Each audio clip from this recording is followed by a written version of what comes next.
Students, welcome to my YouTube channel. आज जो हम और सब्सक्रिप्शन के जो दो मेथड्स हैं, अगले दो मेथड्स हैं उनके बारे में करेंगे। पिछले वीडियो के अंदर हमने दो मेथड्स किए, जिसमें हमने जो फर्स्ट मेथड किया उसमें किया कि reject the excess application money, कि हम जो है 10,000 शेयर जनता को इशू करते हैं। जनता जो है ऑल सब्सक्राइब करती है, मींस 12,000 के लिए आवेदन करती है। इसका मतलब है 2,000 का एक्सेस पैसा आया। जो एक्सेस पैसा आया उसको वापस करते हैं। जब आप वापस करते हैं तो आप एंट्री करते हैं share application account debit to bank account. इस प्रकार से लेखा मुझको इसकी एंट्री करती है कि अर्थात एक्सेस एप्लीकेशन मनी को जो है वो रिजेक्ट कर दिया जाता है। दूसरी आपको बताया था कि फुल अलॉटमेंट की जो रिमेनिंग एप्लीकेंट बचते हैं उनको आप फुल अलॉटमेंट देते हैं, जिसका भी मैंने पिछली वीडियो के अंदर आपको बड़ा डिटेल में डिस्क्रिप्शन दे दी थी और उसका प्रैक्टिकल क्वेश्चन भी कराया था। अब आज हम करेंगे प्रोराटा अलॉटमेंट कि प्रोराटा अलॉटमेंट से आप क्या समझते हैं। बड़ा इंपॉर्टेंट टॉपिक है प्रोराटा अलॉटमेंट का, ध्यान रखिए इस बात का, बहुत ही इंपॉर्टेंट टॉपिक है प्रोराटा अलॉटमेंट का। और इसके बाद जो अगली विधि कराई जाएगी उसका भी इंपॉर्टेंट टॉपिक है।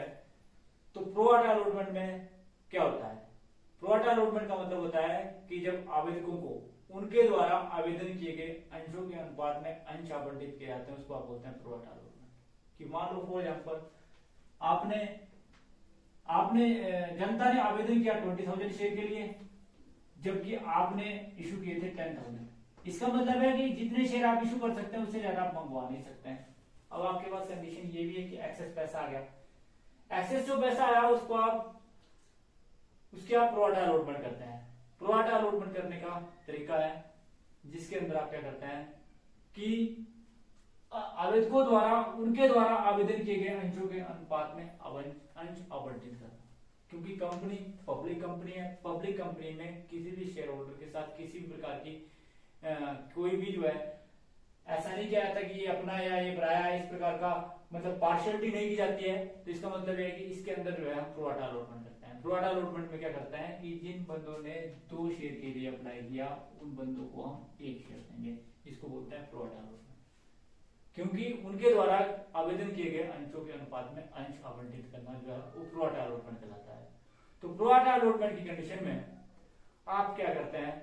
सबसे पहले आप क्या करते हैं कि जो आपका प्रोराटा अलॉटमेंट में यदि अलॉटमेंट के टाइम में आपका पैसा एडजस्ट हो जाता है, पहले आपको पैसा रिसीव होता है bank account debit to share application, फिर आप एंट्री करते हैं share application account debit to share capital.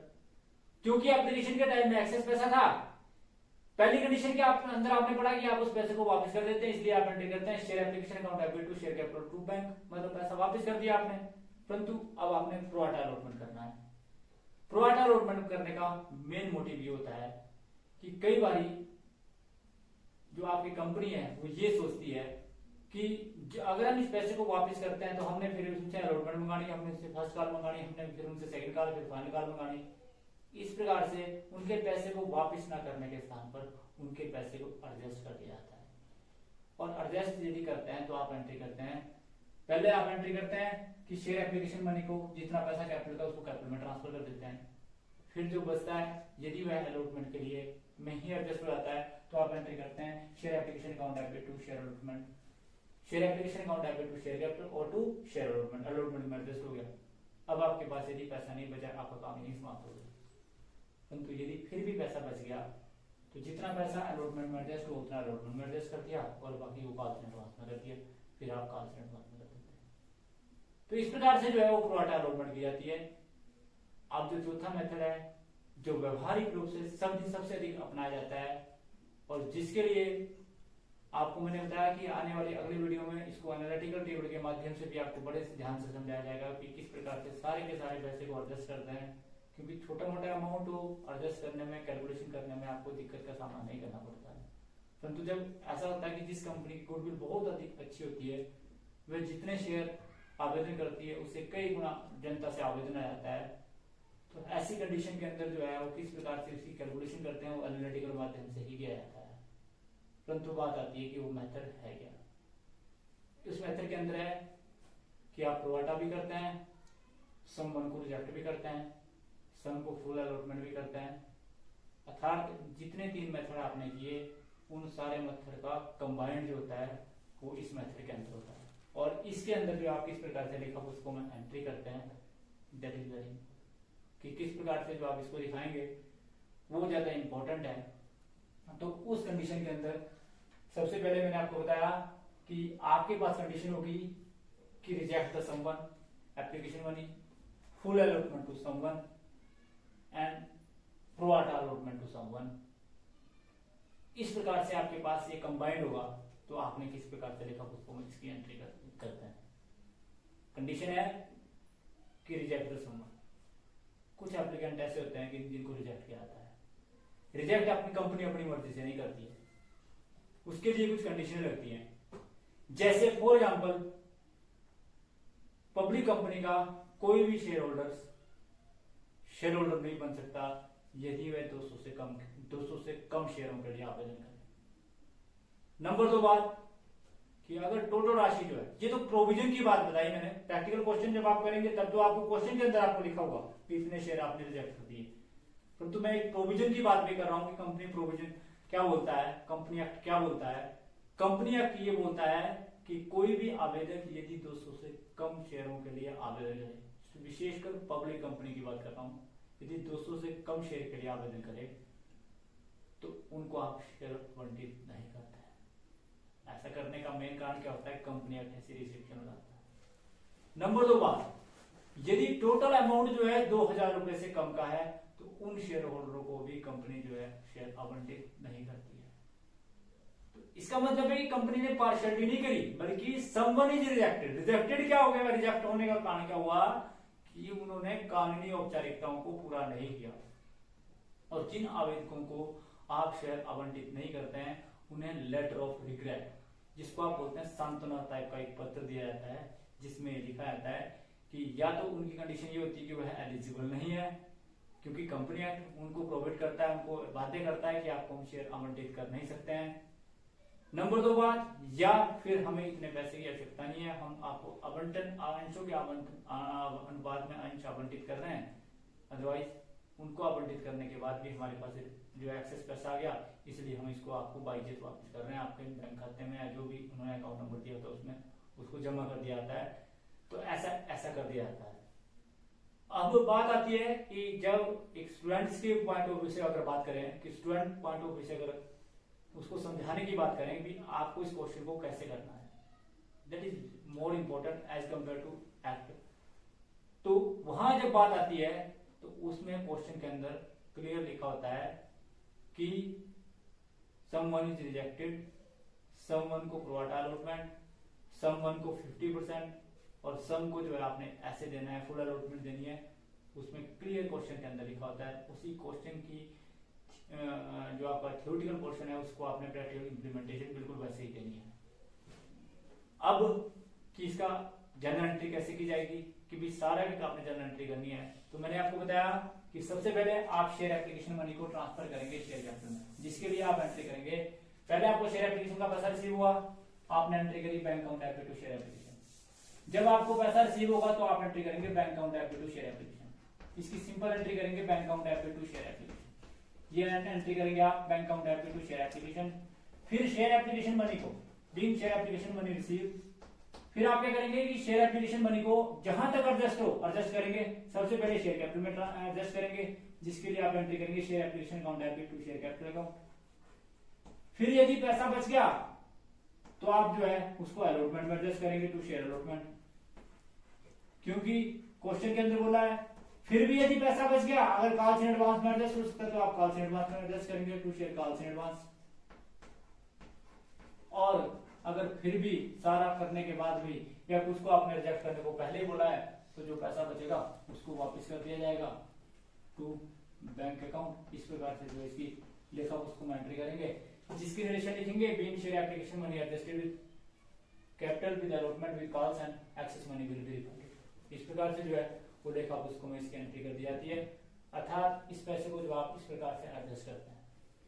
ध्यान रखें एप्लीकेशन के टाइम में और अलॉटमेंट के टाइम में ये आपका इसकी एंट्री होती है, क्योंकि ये एंट्री एप्लीकेशन के टाइम में होती है और ये एंट्री अलॉटमेंट के टाइम में होती है। जब आप एंट्री करते हैं तो आप एंट्री करते हैं bank account apply to share application. फिर दूसरी एंट्री करते हैं share application account apply to share capital to share allotment to calls in advance to bank. फिर अलॉटमेंट ड्यू करेंगे। फिर जब आप अलॉटमेंट ड्यू करेंगे तो आप एंट्री करेंगे share allotment account apply to share capital. फिर अलॉटमेंट का जितना पैसा ऑलरेडी मिल चुका है, जो ये मिल चुका है, उसको उस राशि में से घटाएंगे, फिर एंट्री करेंगे bank account debit to share allotment.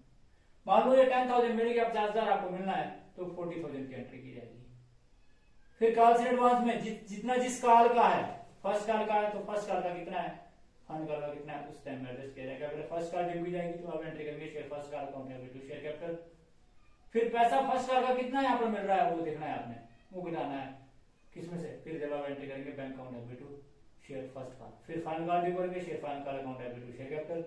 फिर उसका पैसा रिसीव होगा जितना ऑलरेडी मिल चुका है, उसकी एंट्री करेंगे बैंक अकाउंट डेबिट कॉल से advance debit to share final call. Call से एडवांस को डेबिट किया था, ये कॉल से एडवांस को खत्म करना है, वो तब होगी जब आप उसको डेबिट भी करेंगे, वो जिस काल के साथ जितना जितना पैसा है उसके साथ एडजस्ट करते हैं। तो इस प्रकार से इसकी रेखा पुस्तकों में एंट्री करते हैं। क्वेश्चन करेंगे जिससे आपको और क्लियर होगा। क्वेश्चन नंबर 14 आपके सामने पढ़ते हैं, फिर करेंगे इस क्वेश्चन को। तो ये बोलता है कि Padam limited and authorised capital of ₹2 lakh equity shares. आप जो है रजिस्टर्ड है 20,000 इक्विटी शेयर से, 20,000 इक्विटी शेयर रुपीज से एट द रेट ऑफ ₹10, मतलब 2 लाख रुपीज से रजिस्टर्ड है। आपने जनता को इशू किए 12,000 equity share payable 3 on application, 2 on allotment, 2 on first call and 3 on final call. The company received 1,000, 5,000, 15,000 share and pro rata allotment was made on the applicant. All the money payable up to allotment was duly received.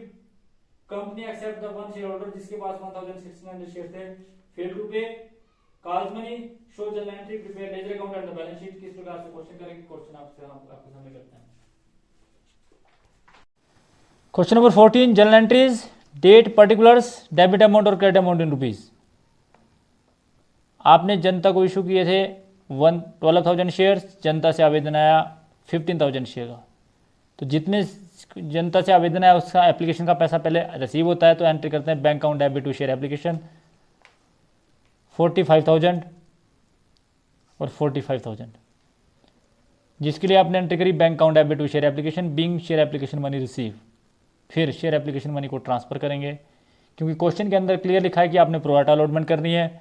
तो share application का total पैसा आपको receive हुआ 45,000। आप transfer करेंगे जितने share आपने जनता को इशू किए, 12,000 का 3 रुपये के हिसाब से 36,000। जो एक्सेस पैसा है उसको आप अलॉटमेंट के साथ एडजस्ट कर देंगे, क्योंकि अलॉटमेंट के साथ एडजस्ट हो सकता है। 3,000 का 3 रुपये के हिसाब से 9,000, तो आपने एडजस्ट कर दिया। तो जिसके लिए आपने एंट्री करी कि being application money transfer to transfer कर दी। उसके बाद अलॉटमेंट ड्यू करेंगे। अलॉटमेंट जब ड्यू करेंगे तो आप एंट्री करेंगे share allotment account debit to share capital 2 rupees के हिसाब से, 12,000 का 2 रुपीज़ के हिसाब से। अब आप सभी जानते हैं कि आप अब केवल मात्र 12,000 के हिसाब से सारी एंट्री करेंगे। तो 12,000 का 2 रुपये के हिसाब से 24,000 to share capital 24,000 being allotment money due. आप सभी जानते हैं कि 24,000 में से 9,000 ऑलरेडी एप्लीकेशन के टाइम में मिल गया। इसका मतलब है कि अब आपको जो पैसा रिसीव होगा वो आप इसमें से घटाएंगे। तो इसको जब घटाएंगे तो आपको पैसा 15,000। तो एंट्री करिए आपने bank account debit to share allotment 15,000 और 15,000 बीइंग अलॉटमेंट मनी रिसीव। फिर आप शेयर फर्स्ट कॉल ड्यू करेंगे 12,000 का 2 रुपीज़ के हिसाब से share first call account debit to share capital, और ये आपके पास आया 24,000 और 24,000। उसके बाद आप सभी जानते हैं कि being share first call money due, फिर इसका पैसा रिसीव होगा। एक बंदा जिसके पास कितने शेयर थे 1,600, उसने 2 रुपये के हिसाब से नहीं दिए, तो bank account debit to share first call 24,000 का 3,200 इसमें से घटा देंगे, तो आपके पास आया 20,800 और 20,800 आपको रिसीव हुआ, जिसके लिए आपने एंट्री करी bank account debit to share first call, फिर being share first call money receive. फिर फाइनल कॉल ड्यू करेंगे, फाइनल कॉल का 12,000 का 3 रुपीज़ के हिसाब से 36,000 और 36,000 बीइंग जो आपकी फाइनल कॉल मनी जो है वो ड्यू हुई। फिर फाइनल कॉल का आप सभी जानते हैं कि एक बंदा जिसके पास 1,600 शेयर थे उसने 3 रुपये के हिसाब से नहीं दिए, तो 36,000 में से 4,800 घटाएंगे तो आपके पास आया 31,200, और ये भी 31,000 जो है वो 200 आया। तो इस प्रकार से आपको फाइनल कॉल का पैसा रिसीव हुआ being final call money receive. फिर इसकी लेजर पोस्टिंग करेंगे। तो सबसे पहले आप शेयर एप्लीकेशन का बैंक अकाउंट में, बैंक के डेबिट में टू शेयर एप्लीकेशन अकाउंट 45,000 आपको रिसीव हुआ। इसमें से कुछ पैसा आपने वापस किया जिसके लिए आपने एंट्री करी बाय शेयर एप्लीकेशन अकाउंट, और कितना वापस नहीं किया, कोई भी वापस नहीं किया। अगर वापस करते तो आप यहाँ बाय शेयर एप्लीकेशन लिखते। बाय टू शेयर अलॉटमेंट के टाइम में आपको 15,000 ही मिलेगा। 15,000 क्यों मिलेगा?